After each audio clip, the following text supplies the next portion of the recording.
உங்களுடைய 7வது கேள்வி. 3வது கண் திறந்தால்தான் உண்மையான ஞானம் பிறக்கிறது. நூல்கள் போதுமில்லையா? அறிவா அல்லது அனுபவமா? பரம உண்மையை அடைய முக்கியமானது எது?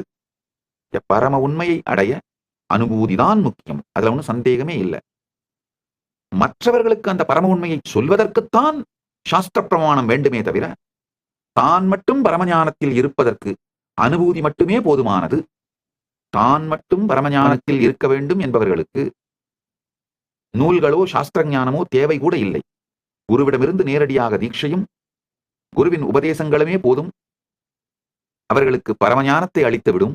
ஆனா மற்றவர்களுக்கு சொல்ல வேண்டும் என்ற ஆச்சாரிய பொறுப்பை ஏற்று பரமாச்சாரிய திருப்பணியை செய்ய வேண்டியவர்கள், இந்த ஞானத்தை மற்றவர்களுக்கு அளிக்க வேண்டியவர்கள் நிச்சயமாக ஆத்ம அனுபவத்தோடு ஆத்ம பிரமாணத்தோடு சேர்ந்து சாஸ்திர பிரமாணத்தையும் பெற்றிருக்க வேண்டும்.